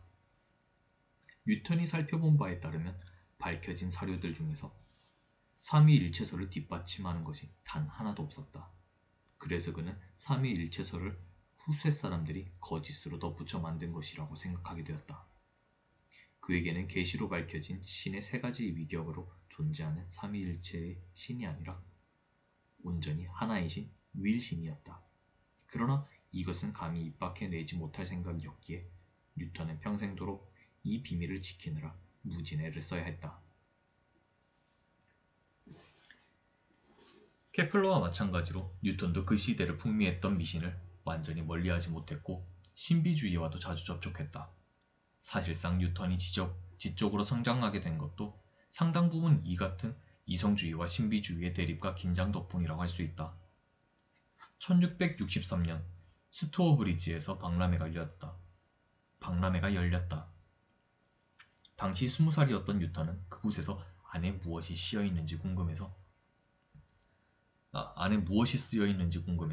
점성술책 한 권을 구입했다고 한다. 그는 그 책을 읽다가 도면을 하나 이해하지 못해 계속 읽어나갈 수가 없었다. 이것은 그가 삼각법을 몰랐기 때문이다. 그래서 삼각법에 관한 책을 사서 읽기 시작했지만 이번에는 그 책의 기하학적 논의를 따라갈 수가 없었다. 그래서 유클리드의 기하학 원론을 구해다가 읽기 시작했다. 그리고 2년 뒤에 뉴턴은 미적분학을 발명하기에 이른다. 학생 시절 뉴턴은 빛에 큰 관심이 있었다. 그는 미친 듯이 태양에 빠져들었다. 뉴턴은 거울에 비친 태양의 상을 들여다보는 위험천만한 짓을 하기도 했다. 그렇게 하기를 몇 시간, 곧 내 두 눈은 아무리 밝은 물체를 본다 해도 태양 말고는 아무것도 보지 못하는 지경에 이르렀다. 그래서 쓰거나 읽기는 엄두 내지도 못하고 시력을 회복하기 위해 내리 사흘 동안 어두운 방에 문 닫아 걸고 들어가 지내면서 온갖 수단과 방법을 다 동원해 태양을 상상하는 일만은 그만두려고 무척 고생을 했다. 왜냐면 어둠 속에서도 태양 생각만 하면 즉시 태양의 형상이 내 눈앞에 나타났기 때문이다. 1666년 23살 뉴턴이 케임브리지 대학교의 학생이 되었을 때 흑사병이 돌았다. 그래서 뉴턴은 자신이 태어난 외딴 고향 마을 울주소프에 내려가서 어떤 의무에도 얽매이지 않고 1년의 세월을 편히 보낼 수 있었다. 뉴턴은 그 1년 동안에 미중, 미분과 적분을 발명했고 빛의 기본 성질을 알아냈으며 만류인력 법칙의 기반을 구축할 수 있었다. 물리학 역사에서 이와 비슷했던 해를 찾는다면 그것은 아인슈타인이 기적의 해라 불렀던 1905년뿐이다. 누군가 뉴턴에게 어떻게 그리 놀라운 발견들을 할 수 있었냐고 묻자 그것들을 그냥 생각하면서 해냈습니다. 라고 아무 참고로 되지 않을 답을 했다고 한다. 그의 업적이 얼마나 뛰어났는가 하면 젊은 뉴턴이 대학으로 되돌아온 지 5년이 지나 그의 스승이었던 아이작 베로 교수가 수학교수 자리에서 물러나 그 자리를 뉴턴에게 넘겨줄 정도였다. 다음은 뉴턴의 하인이 40대 중반의 뉴턴을 묘사한 글이다. 저는 그분이 오락이나 기분 전환의 목적으로 바람을 쏘이려 말을 타고 나간다던가 산보를 한다던가 아니면 볼링을 친다던가 또는 이러저러한 운동을 하나 하시는 걸 본 적이 없습니다. 그는 연구에 쓰지 않는 시간 모두 내다버린 시간이라고 생각하셨기에 그렇게 사셨습니다. 그분이 연구에 얼마나 열심히 하셨는지 방을 비우는 일이 거의 없었고 있다면 오로지 학기 중 강의를 할 때뿐이었습니다. 그분의 강의를 수강하는 학생들은 얼마 없었고 강의를 들어도 제대로 알아듣는 사람은 더욱 없었습니다. 이해하는 학생이 없으니 그분 강의는 벽에다 대고 하는 것이었습니다.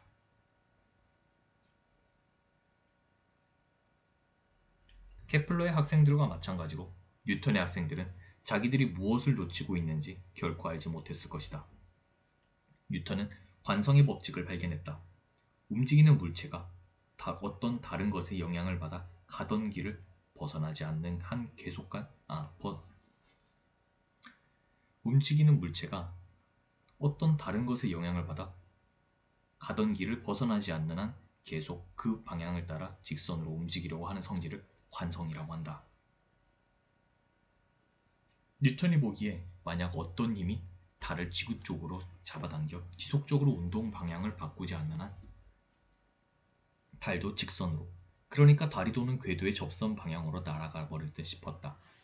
그러나 어떤 힘이 달을 계속해서 지구 쪽으로 끌어당기기 때문에 달은 거의 원에 가까운 궤도를 따라 운동을 한다.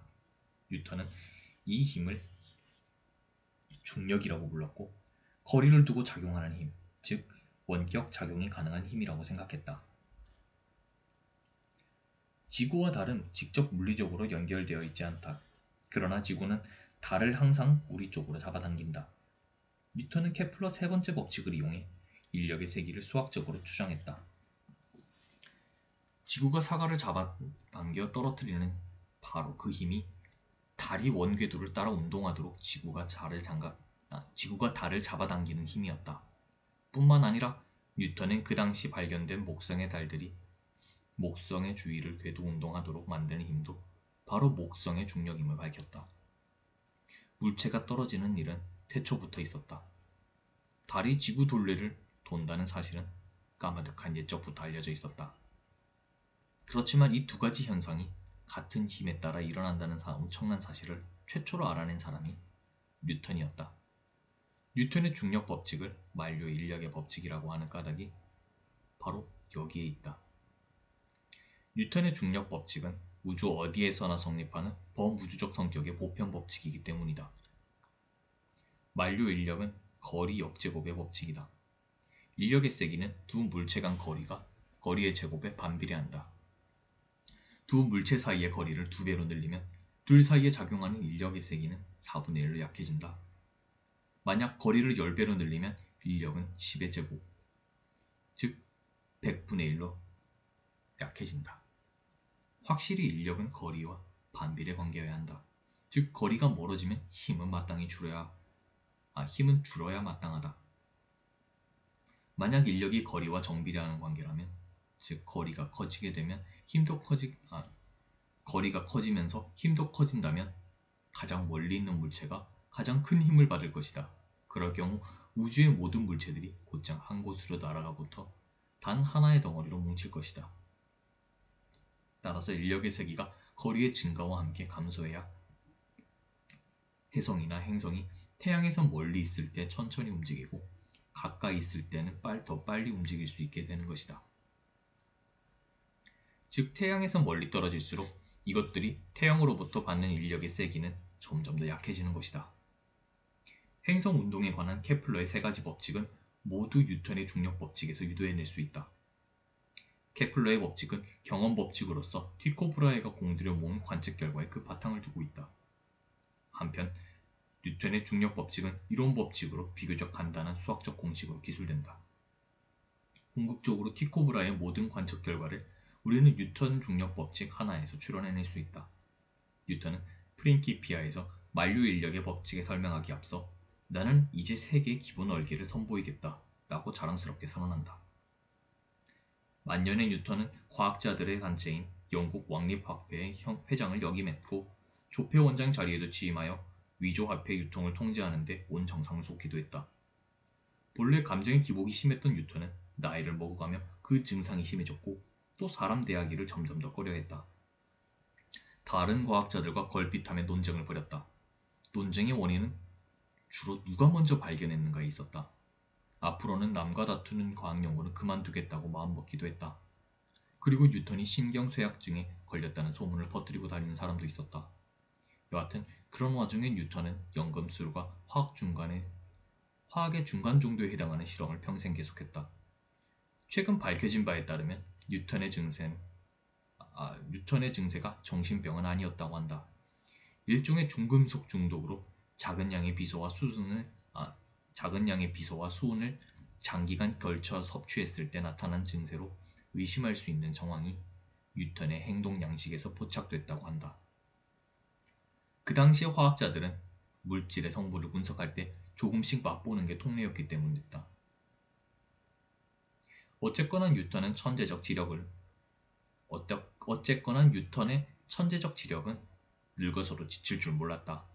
1696년 스위스의 수학자 장 베르누이가 동료 수학자들에게 그 당시까지 미해결로 남아있던 최속 강화선의 문제를 도전 형식으로 제시했다. 이 문제는 연직면 위에 두 점이 서로 떨어져 있을 때 한 물체가 위점에서 아래점으로 오지 인력의 영향으로 떨어져 내려간다면 어떤 형태의 곡선 경로를 따라야 가장 짧은 시간에 강화할 수 있는가를 묻는 문제였다. 베르누이는 본래 마감일을 6개월 후로 잡았다. 하지만 라이프니츠의 요청에 따라 1년 반으로 연장했다. 라이프니츠는 당시의 선구적인 학자로서 뉴턴과는 독자적으로 미분법과 적분법을 발명한 수학자이다. 도전장이 뉴턴에게 전달된 지각은 1697년 1월 29일 오후 4시. 그때부터 그 다음날 아침 출근 전까지 뉴턴은 변분법이라는 전혀 새로운 분야의 수학을 발명했고 이것을 이용해서 최속 강화선 문제를 해결한 뒤 정리한 답을 돌려보냈다. 뉴턴의 풀이는 그의 요구대로 익명으로 발표됐다. 그러나 해결책의 뛰어남과 독창성으로 말미암아 저자의 이름이 저절로 밝혀졌다. 베르누이는 해답을 보자 발톱 자국을 보아하니 사자가 한 일이다 라고 평했다고 한다. 뉴턴은 그때의 나이가 55세였다. 뉴턴이 말년에 주로 한 연구는 고대 문명의 영표를 보정하고 수정하는 일이었는데 이것은 고대 역자였던 마네토, 스트라본, 에라토스테네스 등의 전통을 이어받는 것이었다. 뉴턴의 마지막 저서인 개정고대 왕국 영표는 유작으로 발표됐는데 그 책에는 역사적 사건의 시기를 천문학적으로 보정한 예들이 여럿 나오고 솔로몬 신전의 건축학적 복원이며 북반구의 별자리 이름들이 전부 그리스의 이아손과 아르손 원정대에 등장하는 사람이나 물건이나 사건들을 기리는 것이라는 도발적인 주장, 그리고 뉴턴 자신의 신을 제외한 여러 문명이 받들던 다양한 신들은 모두 고대의 왕이나 영웅을 후세 사람들이 신격화에 불과하다는 논리가 시종일관 등장한다. 케플러와 뉴턴은 인류 역사의 중대한 전환을 대표하는 인물이다. 이 두 사람은 비교적 단순한 수학 법칙이 자연 전체에 두루 영향을 미치고 지상에서 적용되는 법칙이 천상에서도 똑같이 적용되며 인간의 사고방식과 세계가 돌아가는 방식이 서로 공명함을 밝혔다. 그들은 관측 자료의 정확성을 인정하고 두려움 없이 받아들였다. 그리고 그들은 행성들의 움직임을 정확하게 예측함으로써 인간이 코스모스를 대단히 깊은 수준까지 이해할 수 있다는 확고한 증거를 제시했다. 오늘날 세계화된 우리의 문명, 우리의 세계관, 그리고 현대의 우주탐험은 전적으로 그들의 예지에 힘입은 것이다. 뉴턴은 자신이 발견한 것을 남에게 뺏길까 늘 전전긍긍했고 동료 과학자들과 무서울 정도로 경쟁적이었다고 한다. 역제곱의 법칙을 발견하고도 10년, 20년이 다 지나서야 발표하는 일은 뉴턴에게 아주 당연한 것이었다. 그러나 자연의 장대함과 복잡 미묘함 앞에서 뉴턴은 프톨레마이오스와 케플러와 마찬가지로 명랑하면서 또 정감 어린 겸손을 보일 줄도 알았다. 죽기 바로 전 뉴턴은 이렇게 썼다. 세상이 나를 어떤 눈으로 볼지 모른다. 그러나 내 눈에 비친 나는 어린아이와 같다. 나는 바닷가 모래밭에서 더 매끈하게 닦인 조약돌이나 더 예쁜 조개 껍데기를 찾아 주우며 놀지만 거대한 진리의 바다는 온전한 미지로 내 앞에 그대로 펼쳐져 있다.